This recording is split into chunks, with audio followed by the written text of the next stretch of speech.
Sarah, apa benar dijadiin kendaraan politik Presiden Joko Widodo? Yang mana? Yang disampaikan Prof. Ikrar. Dari PSI, semua PSI. tujuan-tujuannya itu. Saya nggak bisa mengomentari, saya Gerindra Di soalnya. dalamnya, tapi kan di dalam 02 ada PSI dan juga ada beberapa partai lain yang kemudian mendongkrak juga suara PSI. Kalau misalkan bicara mendongkrak suara ya kembali lagi itu saya rasa justru Prof. Ikrar yang bisa mengomentari. Bukan dia tidak mau, partai lain nggak mau supaya Partai lain PSI nggak itu terdongkrak suaranya dan kemudian masuk parlemen. Kita tanya langsung. Ya, Benar begitu, Mbak internal Sarah? itu pasti fokus ke internal partai. Nggak ada kita pemikiran tentang partai lain mau jadi atau tidak. Kita kan pasti berjuang untuk nggak ada urusan. Nggak ada urusan. Kita semua berjuang untuk partai kita masing-masing. Nggak ada pemikiran yang lain jangan jadi. Itu mereka berjuang, silahkan berjuang.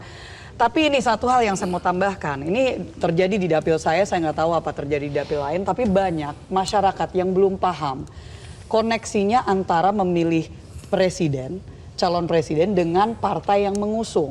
Jadi masih banyak misalnya yang milihnya presiden yang ini tapi pilih DPR-nya, DPR RI bisa berbeda, DPRD beda lagi.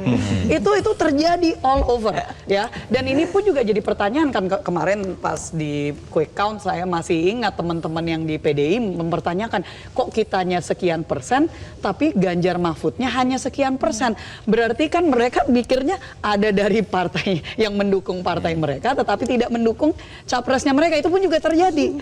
Dan sekali lagi mohon diingat bahwa koalisi di parlemen yang ada di satu pihak misalnya tadi diangkat bahwa misalnya PDI Perjuangan dengan P3 itu 2 partai, kami ada 4 gitu loh. Jadi kotel effect itu ada. Misalnya di dapil saya kotel effect itu Gerindra tuh naiknya luar biasa. Bahkan kebalik kalau dari survei-survei ada 3 survei yang saya lihat itu udah kebalik.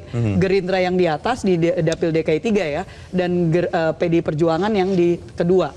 Dan kalau misalkan tadi dikatakan secara menyeluruh itu tidak berhasil menurunkan, saat ini menurunkan karena PDI Perjuangan baru di 16,97%, tidak lagi melampaui 20%. Ya, karena jadi bertambah banyak ya di 10% ya. Nah, hampir. jadi kita lihat gitu, tetap di nomor 1, tetap di nomor 1. Nah, tapi kembali lagi ini kan berarti pie-nya ya, secara menyeluruh pembagiannya nih agak lebih spread out lah. Gitu.